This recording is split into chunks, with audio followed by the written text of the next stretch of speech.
Assalamualaikum warahmatullahi wabarakatuh. Nama saya Siti Rahmadina dari Pendidikan Matematika. Di sini saya akan membahas bagaimana keterampilan bertanya di dalam kelas. Keterampilan bertanya merupakan ucapan atau pertanyaan yang dilontarkan guru yang menuntut respon atau jawaban dari siswa. Keterampilan bertanya ialah kegiatan dalam proses pembelajaran untuk meningkatkan kemampuan siswa berpikir dan memperoleh pengetahuan yang banyak. Selanjutnya,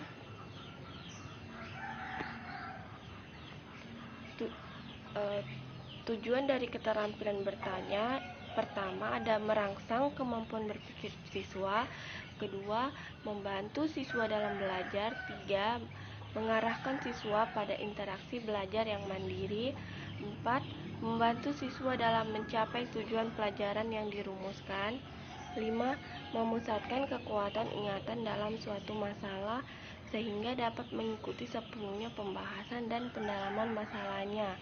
Kemudian setelah itu berpindah kepada bahan lain atau bahan baru. 6. Memantapkan pengertian-pengertian dan masalah-masalah yang telah diajarkan kepada siswa. 7.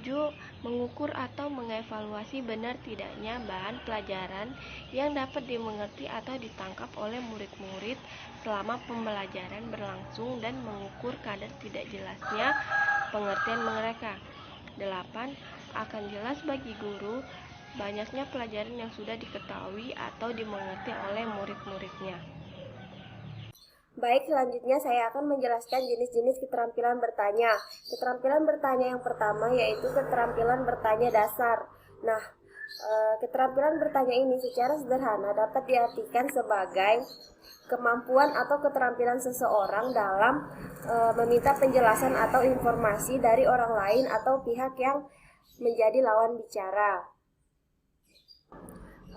Menurut John Ibola, dalam proses pembelajaran setiap pertanyaan berupa kalimat tanya atau sesuruhan yang menuntut respon siswa sehingga siswa memperoleh pengetahuan dan meningkatkan keterampilan berpikir dimasukkan ke dalam pertanyaan.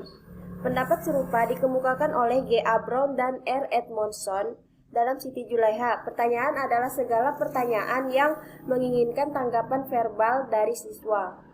Nah, merujuk pada dua pendapat di atas, dapat disimpulkan bahwa pertanyaan yang diajukan tidak hanya berupa kalimat tanya, melainkan dalam bentuk suruhan atas pertanyaan, dan selain itu dimaksudkan untuk meminta respon dari siswa. Jenis keterampilan bertanya dasar ini memiliki beberapa komponen-komponen. Komponen pertama yaitu pertanyaan haruslah jelas dan singkat. Pertanyaan guru haruslah jelas dan singkat dengan menggunakan kata-kata yang dapat dipahami oleh siswa sesuai dengan taraf perkembangannya. Yang kedua yaitu pemberian acuan. Guru perlu memberikan acuan berupa pertanyaan yang berisi informasi yang relevan dengan jawaban yang diharapkan. Yang ketiga yaitu pemindahan giliran. Ada kalanya satu pertanyaan perlu dijawab oleh lebih dari satu siswa. Misalkan siswa yang satunya itu tidak mengerti tidak mengerti jawaban itu, maka pertanyaan itu akan diberikan kepada siswa yang berikutnya. Yang keempat yaitu penyebaran. Untuk melibatkan siswa sebanyak-banyaknya dalam pembelajaran, maka pemindahan giliran pertanyaan itu harus diacak atau disebar. Komponen yang kelima yaitu pemberian waktu berpikir. Setelah mengajukan pertanyaan, guru harus memberikan waktu berpikir kepada siswa sebelum menunjuk salah satu untuk menjawab pertanyaan guru. Komponen yang terakhir yaitu pemberian tuntunan. Bila siswa itu menjawab salah atau tidak bisa menjawab pertanyaan, guru hendaknya memberikan tuntunan kepada siswa itu agar dapat menemukan sendiri jawaban yang benar. Selanjutnya yaitu keterampilan bertanya lanjut. Pertanyaan lanjut adalah kelanjutan dari pertanyaan pertama atau dasar, yaitu mengorek atau mengungkapkan kemampuan berpikir yang lebih dalam dan komprehensif dari pihak yang diberi pertanyaan atau siswa. Kemampuan bertanya lanjut ini lebih mengutamakan usaha mengembangkan kemampuan berpikir, memperbesar partisipasi, dan mendorong lawan bicara agar lebih aktif dan kritis dalam mengembangkan kemampuan berpikirnya. Selanjutnya yaitu komponen-komponen dari keterampilan bertanya lanjut ini. Yang pertama yaitu mengubah tuntutan tingkat kognitif dalam menjawab suatu pertanyaan. Perubahan ini artinya agar seorang guru dalam mengajukan pertanyaan dapat berusaha mengubah tingkat kognitif siswa dalam menjawab suatu pertanyaan dari tingkat yang rendah ke tingkat kognitif yang lebih tinggi, seperti tingkat pemahaman, penerapan, analisis, sintetis, maupun tingkat evaluasi. Yang kedua yaitu pengaturan urutan pertanyaan secara tepat.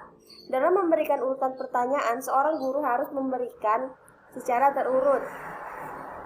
Misal pertama seorang guru mengajukan pertanyaan pemahaman penerapan, analisis, sintesis, dan hendaknya terakhir dilanjutkan ke pertanyaan evaluasi. Tidak boleh pertanyaan evaluasi dulu, baru pertanyaan analisis. Selain itu, seorang guru hendaknya memberikan waktu yang cukup untuk menjawab pertanyaan yang diajukan. Komponen yang ketiga yaitu penggunaan pertanyaan acak. Ada 7 teknik pertanyaan pelacak yang dapat digunakan oleh seorang guru. Yang pertama yaitu klarifikasi. Contohnya yaitu, dapatkah kamu menjelaskan sekali lagi apa yang kamu maksud? Nah, yang kedua yaitu meminta siswa memberikan alasan. Guru dapat memberikan bukti untuk menunjang dari jawaban siswa yang sebelumnya. Contohnya yaitu, mengapa kamu mengatakan demikian? Nah, selanjutnya yang ketiga yaitu meminta kesepakatan pandangan. Guru memberikan kesempatan kepada siswa untuk mengajukan persetujuan atau penolakan dengan maksud agar diperoleh pandangan-pandangan yang benar dan dapat diterima oleh semua pihak. Contohnya yaitu serta memberikan alasan-alasan terhadap suatu pandangan yang diungkapkan oleh seorang siswa dengan maksud agar diperoleh pandangan yang benar dan dapat diterima oleh semua pihak. Contohnya yaitu, siapa yang setuju dengan jawaban itu, mengapa? Nah, komponen yang keempat yaitu meminta ketepatan jawaban. Jika siswa belum tepat, guru dapat meminta siswa lainnya untuk menjawab jawaban yang tepat. Komponen yang kelima yaitu meminta jawaban yang lebih relevan. Mengajukan pertanyaan yang memungkinkan siswa menilai kembali jawabannya atau mengemukakan kembali jawabannya menjadi lebih relevan. Selanjutnya yaitu meminta contoh. Jika jawaban siswa belum, maka guru dapat meminta siswa untuk memberikan ilustrasi atau contoh yang konkret.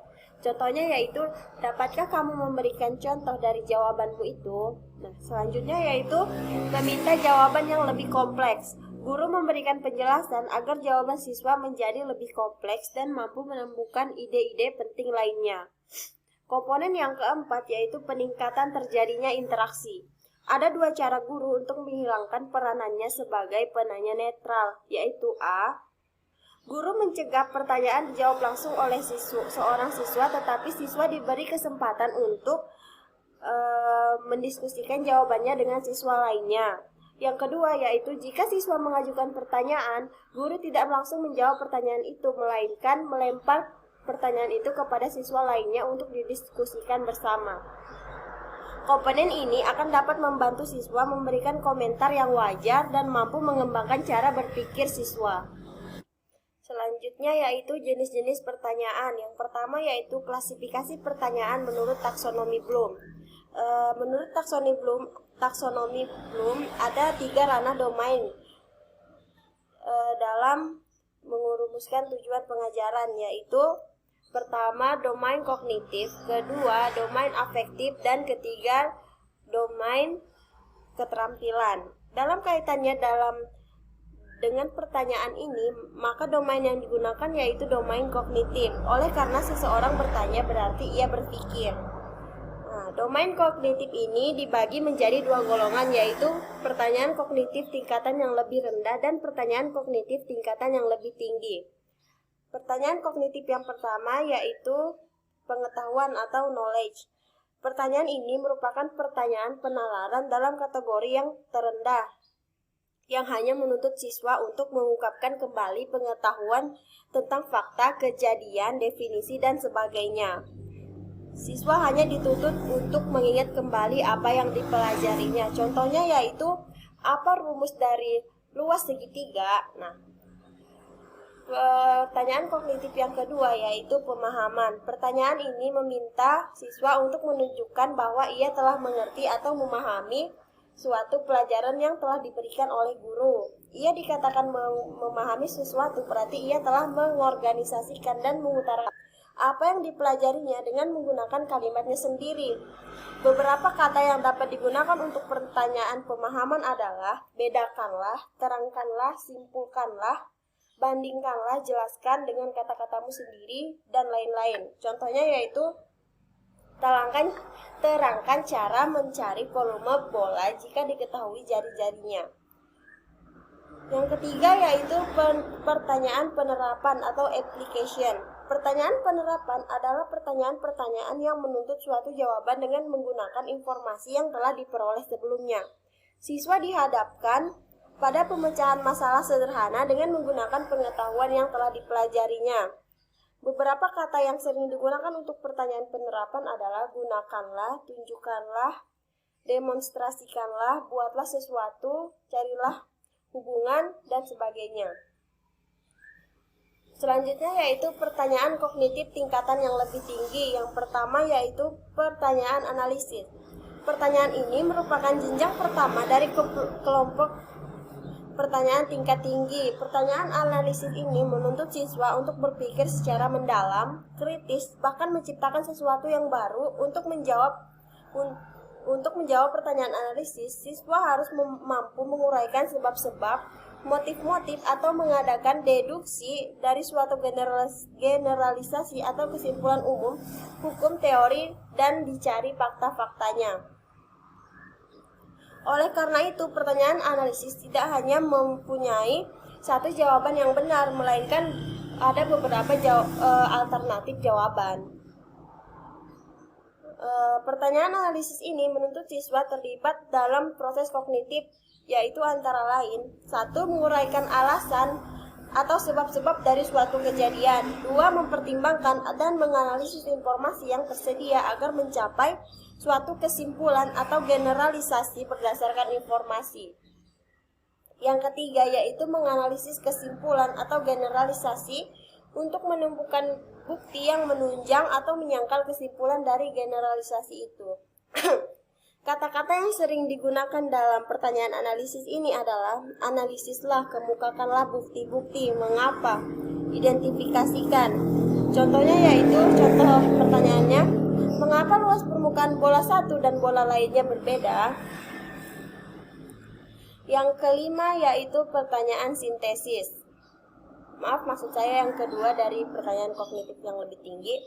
Pertanyaan sintesis ini merupakan pertanyaan tingkat tinggi yang menuntut siswa untuk berpikir orisinil dan kreatif. Dengan pertanyaan ini akan diperoleh kemampuan untuk menghubungkan bagian-bagian atau unsur-unsur agar dapat menjadi satu kesatuan. Mereka dituntut untuk dapat mengambil suatu kesimpulan dari informasi yang telah diberikan. Siswa tidak hanya menerka jawaban, melainkan harus berpikir dengan sungguh-sungguh. Jadi tidak bisa nebak-nebak jawaban, tetapi dia harus berpikir bagaimana caranya mendapatkan jawaban itu. Contoh pertanyaannya yaitu, apa yang terjadi jika air di dalam drum diambil 1 liter? Ya. Selanjutnya yaitu pertanyaan evaluasi. Pertanyaan evaluasi ini menuntut proses berpikir yang paling tinggi dan untuk menyatakan pendapat atau menilai berbagai ide, karya seni, pemecahan masalah, serta alasan keputusannya. Harus digunakan kriteria-kriteria tertentu. Pertanyaan evaluasi dapat dikategorikan sebagai berikut. Yang pertama yaitu pertanyaan evaluasi yang meminta siswa memberikan pendapat tentang berbagai persoalan. Yang kedua yaitu pertanyaan yang menilai suatu ide. Yang ketiga yaitu pertanyaan yang meminta siswa menetapkan suatu cara pemecahan masalah. Yang keempat yaitu pertanyaan yang meminta siswa menetapkan karya seni terbaik.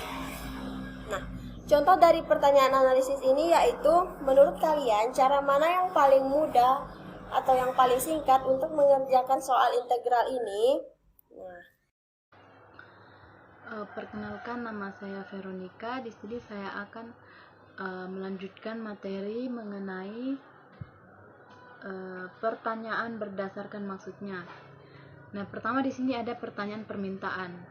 Pertanyaan permintaan di sini merupakan pertanyaan yang mengharapkan peserta didik mematuhi perintah yang diucapkan dalam bentuk pernyataan. Yang kedua itu ada pertanyaan retoris. Pertanyaan retoris di sini tidak menghendaki jawaban siswa, tetapi guru boleh menjawab sendiri dengan maksud untuk memberikan informasi kepada peserta didiknya. Lalu selanjutnya yaitu pertanyaan menggali. Pertanyaan menggali ini merupakan pertanyaan lanjutan yang dapat mendorong peserta didik untuk lebih mendalami jawaban atas pertanyaan yang diberikan kepada mereka. Selanjutnya itu ada pertanyaan mengarahkan atau menuntun. Ini merupakan pertanyaan yang bermaksud memberi arah atau menuntun peserta didik sehingga dapat menemukan sendiri jawaban atas pertanyaan yang diajukan kepada mereka. Dan selanjutnya itu ada pertanyaan berdasarkan tujuannya. Yang pertama itu pertanyaan kognitif. Pertanyaan kognitif di sini merupakan pertanyaan yang dilakukan guru kepada siswa dengan tujuan untuk menguji pengetahuan, pemahaman, dan pendapat siswa tentang materi pelajaran. Selanjutnya itu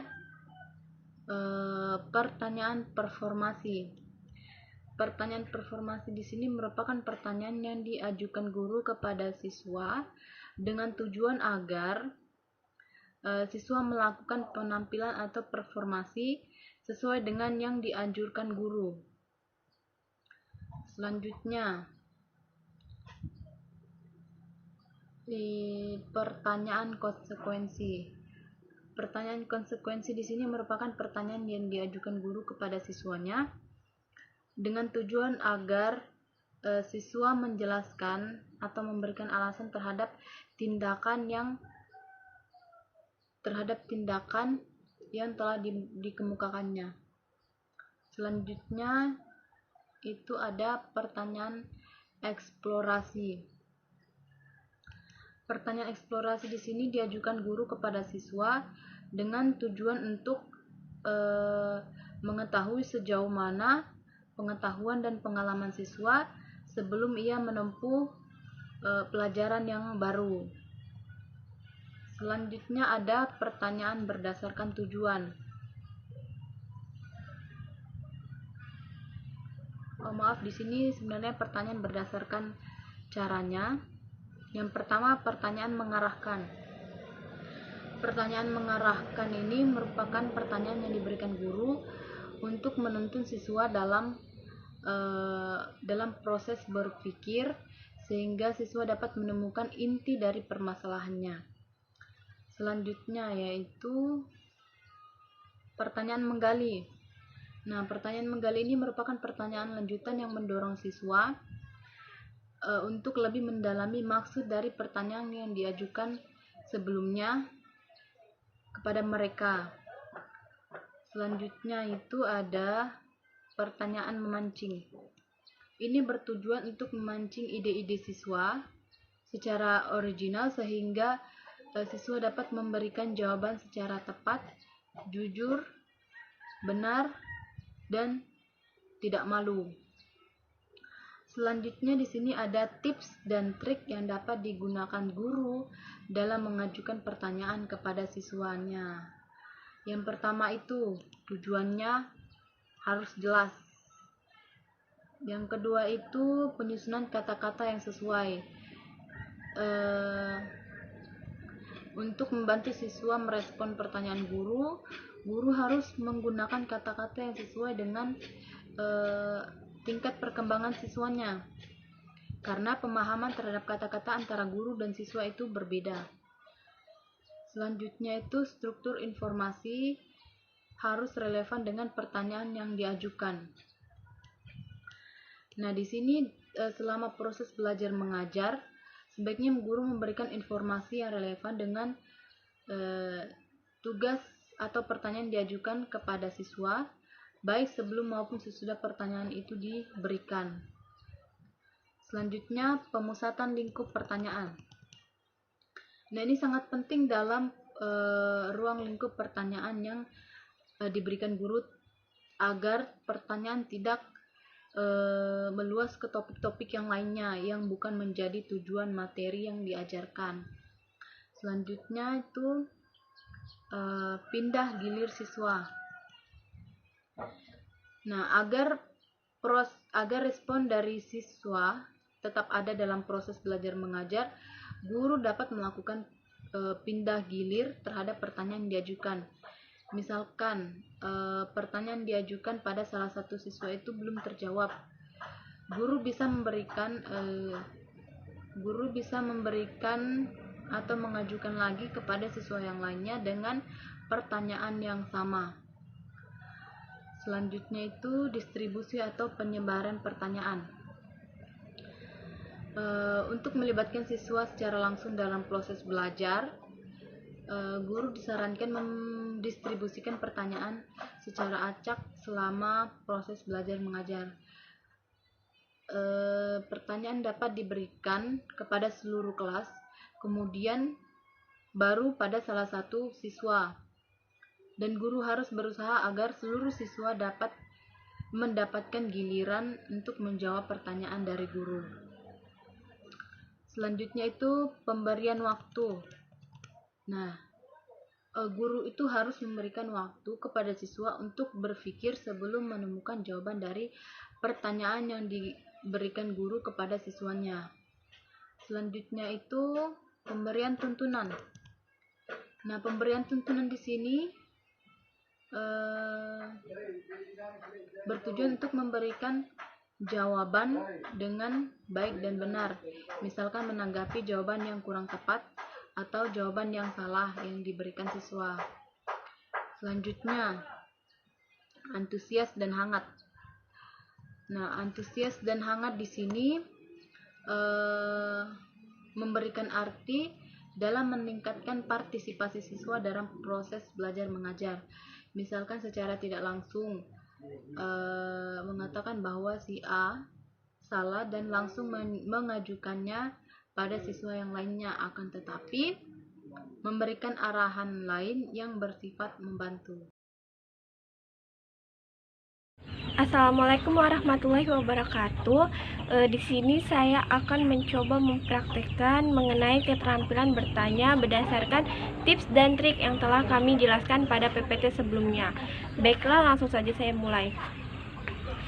Baik anak-anak, karena Ibu sudah menjelaskan apa itu himpunan, sekarang Ibu ingin bertanya kepada kalian apa saja macam-macam himpunan. Ibu akan bertanya kepada nomor absen 4, karena sekarang tanggal 4 November, berarti Ibu akan bertanya kepada nomor absen 4. Nomor absen 4 Rehan. Oke Rehan, apa saja macam-macam himpunan? Baik Bu Guru, macam-macam himpunan adalah himpunan kosong dan himpunan bagian. Oke, benar ya jawaban Rehan. Sekarang berikan aplaus kepada Rehan. Oke, baik. Saya akan mempraktekkan salah satu contoh keterampilan bertanya dengan menggunakan tips dan trik yang kami tulis. Oke anak-anak, tadi kan Ibu sudah jelaskan cara mencari volume balok. Coba sekarang Kaila sebutkan komponen dari rumus volume balok itu. Ibu tunggu 2 menit ya. Iya, Bu. Oke, sekarang udah 2 menit ya. Sekarang coba Kaila sebutkan. Komponennya ada 2, Bu. Panjang sama lebar. Oke, jawabannya udah benar ya, tetapi masih kurang satu komponen. Coba yang lain, siapa yang mau jawab? Saya, Bu, Serin. Oh iya, coba silakan jawab, Serin. Komponennya panjang kali lebar kali tinggi, Bu. Oke, benar sekali ya. Jadi rumus dari mencari volume balok itu adalah panjang kali lebar kali tinggi. Terima kasih jawabannya anak-anak. Sama-sama, Ibu. Selamat pagi anak-anak. Pagi, Bu. Apa kabarnya hari ini? Baik. Oke, baik ya. Sebelum kita masuk ke materi hari ini, minggu lalu kita sudah mempelajari mengenai materi himpunan. Dan sekarang Ibu akan mengulas sedikit apa itu himpunan. Siapa yang bisa menjelaskan apa itu himpunan? Saya, Bu. Oke, April, silakan. Himpunan adalah kumpulan objek-objek yang dapat didefinisikan dengan jelas. Oke, betul ya. Sekarang, Feli, coba berikan 2 contoh himpunan. Contohnya himpunan bilangan asli, himpunan bilangan prima antara 10 dan 40. Oke, berarti semuanya sudah mengerti ya apa itu himpunan? Mengerti, Bu. Oke.